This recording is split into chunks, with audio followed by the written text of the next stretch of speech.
నమస్తే, welcome to our channel. నేను మీ సిరి. జగన్మోహన్ రెడ్డి గారు ముస్లిం రిజర్వేషన్ల గురించి చెప్పేది నిజమా అబద్ధమా? సో ఇప్పటివరకు అయితే బీజేపీ మోసం చేస్తుంది అంటూ తను అయితే చెప్పడం జరుగుతుంది. మరి ఇందులో ఎంతవరకు వాస్తవం ఉంది అనేది మనకు వివరించడానికి మనతో పాటు ఉన్నారు ప్రముఖ సీనియర్ జర్నలిస్ట్ డివిఎస్ గారు. నమస్కారం సార్. నమస్తే సార్. ఇప్పటివరకు చూస్తున్నట్టయితే ముస్లిం రిజర్వేషన్స్ పైన అయితే జగన్మోహన్ రెడ్డి గారు చెప్తున్నారు, ముస్లిం రిజర్వేషన్ రద్దు చేస్తుంది బీజేపీ అని చెప్పేసి జగన్మోహన్ రెడ్డి గారు చెప్తున్నారు. మరి అది నిజం అంటారా అబద్ధం అంటారా? ఇంకొకటి ఏంటంటే బీజేపీ మోసం చేస్తుంది మిమ్మల్ని అని కూడా తను చెప్పడం జరుగుతుంది. ఇందులో ఎంతవరకు వాస్తవం ఉందంటారు? జగన్మోహన్ రెడ్డి కొట్టుకుపోతున్నాడు, ప్రవాహ ఉధృతిలో కొట్టుకుపోతున్నాడు. ఒక సునామీ వస్తోంది, వ్యతిరేక ఓటు అనే సునామీలో కొట్టుకుపోతున్న జగన్మోహన్ రెడ్డి ఏదైనా తెప్ప దొరికితే చాలనుకున్నాడు. పూచిక పుల్ల దొరికినా దాన్ని అడ్డం పెట్టుకుని ఆ ఉధృతిలో నుంచి బయటపడాలనుకుంటున్నాడు. ఇప్పుడు దొరికిన పూచిక పుల్లే ముస్లిం రిజర్వేషన్స్. అసలు ముస్లిం రిజర్వేషన్స్ అనేది ఇక్కడ సబ్జెక్టే కాదు. ఆయన ఇచ్చిన ఇంటర్వ్యూలో మొన్న ఒక ఛానల్కి జగన్మోహన్ రెడ్డి చెప్పాడు, ఇది మతపరమైన రిజర్వేషన్లు కాదు. ఆంధ్రప్రదేశ్లో ముస్లింలకు ఇచ్చినటువంటి రిజర్వేషన్లు అదేంటి? పేదరిక ప్రాతిపదికన ఇచ్చిన రిజర్వేషన్లు.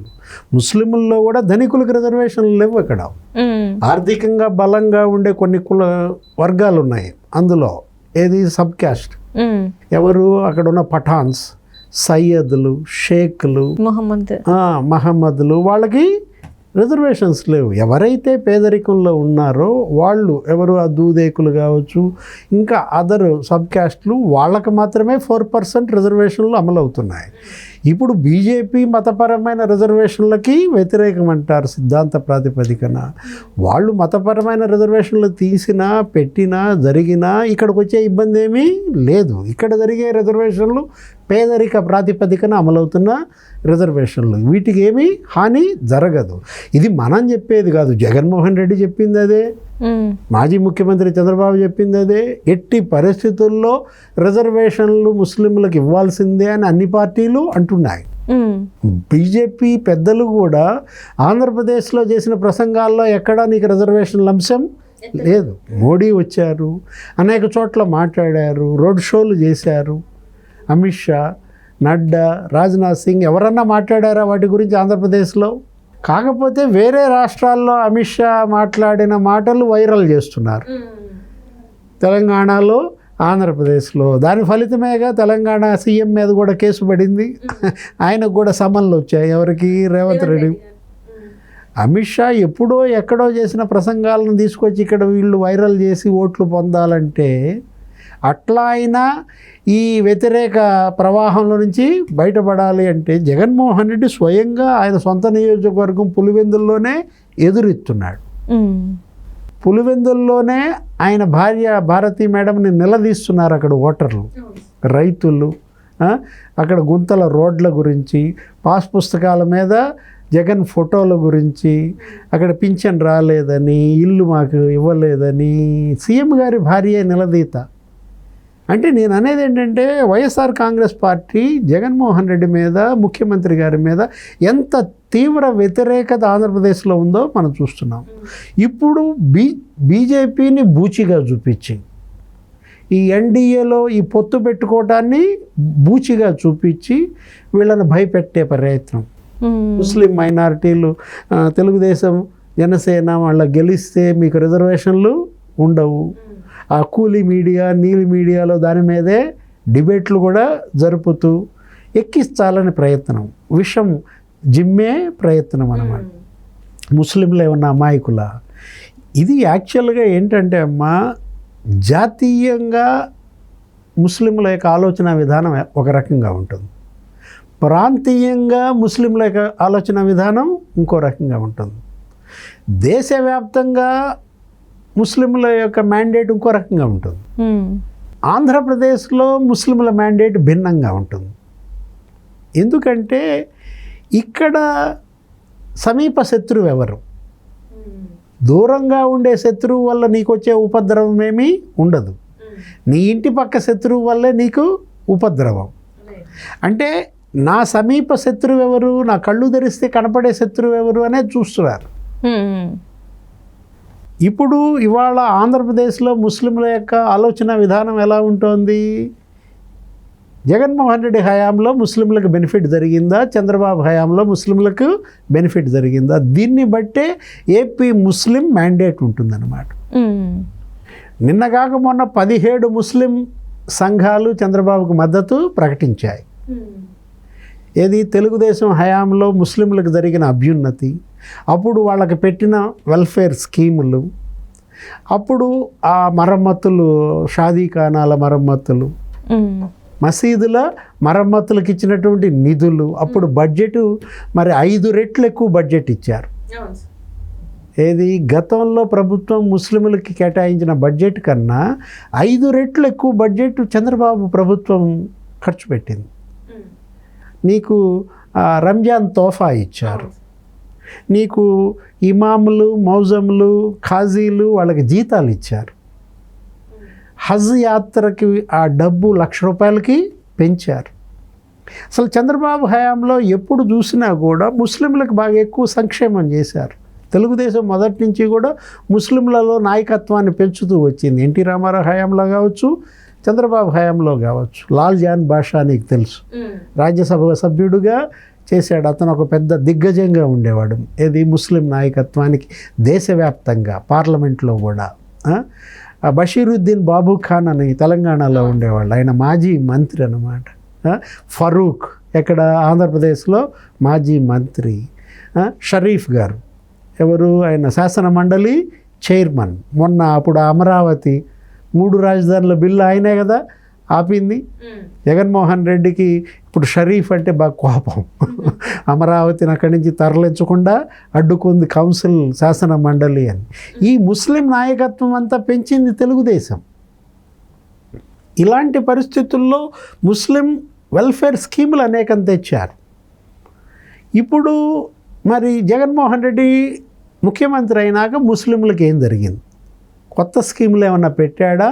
తెలుగుదేశం చంద్రబాబు పెట్టిన స్కీములు ఎత్తేసాడా అంటే నీకు 17 స్కీములు ఎత్తేసాడంట. ఇప్పుడు ఇవే ఏవి మనం చెప్పుకున్నాయి, ఈ రంజాన్ తోఫా, తర్వాత దుల్హన్, ఈ స్కీములన్నీ తీసేశాడు. వాళ్ళకి లోన్స్ ఎత్తేసాడు, విదేశీ విద్య కట్ చేశాడు ముస్లింల విద్యార్థులకు. ఆ తర్వాత బడ్జెట్ తగ్గించాడు, బడ్జెట్ డైవర్షన్ చేశాడు. ముస్లింలకు ఇచ్చిన నిధులు ముస్లింల సంక్షేమానికి వాడాలి, వాళ్ళ స్వయం ఉపాధికి వాడాలి. కానీ ఏం చేశాడు? అందరికీ ఇచ్చే పింఛన్లలో గెలిపాడు, అందరికీ ఇచ్చేటటువంటి ఆ రైతు భరోసాలో గెలిపాడు. అవి రైతు భరోసా, పింఛన్లు, కళ్యాణం వస్తు, ఇదేంటి ఇలాంటి అందరికీ ఇచ్చాయి. నువ్వు ముస్లిం బడ్జెట్ అవెందుకు మారుస్తావు? ఇట్లా డైవర్షన్ అన్నమాట. అసలు ముస్లిం మైనారిటీ కార్పొరేషన్ పెట్టిందే తెలుగుదేశం. అంటే ముస్లింల కోసం ఒక కార్పొరేషనే పెట్టాడు అప్పట్లో ఎన్టీ రామారావు. దాన్ని చంద్రబాబు బాగా నిధులు ఇచ్చి పెంచాడు. మరి చంద్రబాబు పెట్టిన 17 స్కీములు రద్దు చేసిన జగన్మోహన్ రెడ్డికి ముస్లింలు ఓటేస్తారా? రైట్. ఇప్పుడు మసీదులకి, షాదీఖానాలకి, రిపేర్లకి డబ్బులు ఇవ్వనటువంటి జగన్మోహన్ రెడ్డి ప్రభుత్వాన్ని కోరుకుంటారా? చంద్రబాబు 3 హజ్ భవన్లు నిర్మించాడు. ఉర్దూ వర్సిటీ పెట్టిందే తెలుగుదేశం, ఉర్దూ స్కూల్స్ పెట్టారు, ఉర్దూని సెకండ్ లాంగ్వేజ్ చేసింది తెలుగుదేశం ప్రభుత్వం. ఇప్పుడు హైదరాబాద్ తెలుసు కదా నీకు, హజ్ భవన్ ఆయన కట్టింది ఎవరు? చంద్రబాబు. అలాంటి హజ్ భవనే కడపలో కట్టాడు, కర్నూలులో, విజయవాడలో కూడా. ఆ హజ్ భవన్లు 95% చంద్రబాబు టైంలో కంప్లీట్ అయితే ఈ 5 ఏళ్లలో జగన్మోహన్ రెడ్డి ఆ 5% నిధులు ఇవ్వాలి. ఇప్పుడు ఆ హజ్ భవన్లన్నీ ముళ్ళ కంపలు పెరిగిపోయి బిల్డింగ్లన్నీ శిథిలమయ్యే పరిస్థితి. ఒక్కొక్కటి 10 కోట్లు అన్నమాట. క్రిస్టియన్ మైనారిటీలకు కూడా క్రిస్టియన్ భవన్ కట్టారు గుంటూరులో 10 కోట్లతో భూమి ఇచ్చి. అది అట్లాగే చేశారు. అంటే ప్రజలు, ఆంధ్రప్రదేశ్ ముస్లింల ఆలోచన విధానం జాతీయంగా ఒక రకంగా ఉంటుంది, ప్రాంతీయంగా ఒక రకంగా ఉంటుంది అనేది అదే. జగన్మోహన్ రెడ్డి 5 ఏళ్లలో ముస్లింలకు బెనిఫిట్ చేశాడా, నష్టం చేశాడా అంటే నష్టం చేసిందే ఎక్కువ కనపడుతుంది. అబ్దుల్ సలాం సామూహిక ఆత్మహత్యలు, భార్యని, 2 బిడ్డల్ని రైలు పట్టాలకు కట్టేసి సూసైడ్ చేసుకున్నాడు. జగన్మోహన్ రెడ్డి ప్రభుత్వ వేధింపులు తట్టుకోలేక.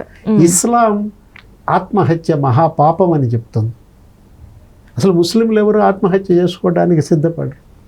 అలాంటిది మరి కుటుంబం, పెళ్ళాం, పిల్లలతో సూసైడ్కి అటెంప్ట్ చేశాడంటే నంద్యాలలో అబ్దుల్ సలాం ఎంత వేదన, ఎంత వేధింపులు.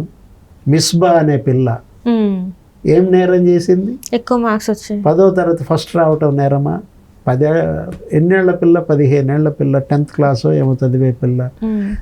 వైసీపీ ఆయన కూతురు కన్నా ఎక్కువ మార్కులు వచ్చినాయి అని ఆమె టీసీ ఇచ్చి పంపిస్తే సూసైడ్ చేసుకుంది.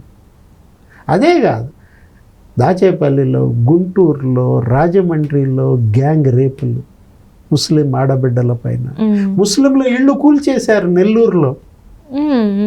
ముస్లింల బిల్డింగ్లు నెల్లూరులో కూల్చేశారు జగన్మోహన్ రెడ్డి ముఖ్యమంత్రి అయిన తర్వాత. పల్నాడులో పిన్నెల్లి అనే గ్రామంలో వందలాది ముస్లిం కుటుంబాలని గ్రామ బహిష్కారం చేశారు. అంటే ఆ ఊళ్ళో ఉండటానికి వీల్లేదని ఆ 100 కుటుంబాలని నెట్టేశారు. తోటలు నరికేశారు, పొలాలు బీళ్లు పెట్టారు, బోర్లు ధ్వంసం చేశారు. ఎవరన్నా చేస్తారా? తోట ఎవరన్నా నరుకుతారా? గ్రామ బహిష్కారం ముస్లింలు చేయటం అంటే పిన్నెల్లి అనే గ్రామంలో ముస్లింల పైన జగన్మోహన్ రెడ్డి ఈ 5 ఏళ్లలో ఎంత దమనకాండ, అణిచివేత జరిగిందో మీడియాలో ఇవన్నీ కథనాలు అన్నమాట మనం చూసింది. వీళ్ళ కోసమే చంద్రబాబు గుంటూరులో పునరావాస శిబిరం పెట్టాడు. ఈ వైసీపీ బాధితుల పునరావాస శిబిరం అని. దానికి ఆయన నెలనీయకుండా ఆయన ఇంటి గేటుకి, తలుపులకి తాళ్ళు కట్టారు. అప్పుడే అన్నాడు ఆయన, నా ఇంటి గేట్లకు ఏ పసుపు తాళ్ళు కట్టారో అవి మీ మెడకు ఉరితాడవుతాయి అన్నారు. ముస్లింల ఓట్లు ఇప్పుడేదో బీజేపీని బూచిగా చూపించి తెలుగుదేశంకి వేయకుండా చెయ్యాలని జగన్మోహన్ రెడ్డి కుతంత్రం పన్నినా వీళ్ళంతా బాధితులు కదా. బాధితుల ఓటు, కసితో వేసే ఓటు చాలా పదునుగా ఉంటుంది, బలంగా ఉంటుంది. Right sir, right. Thank you so much sir.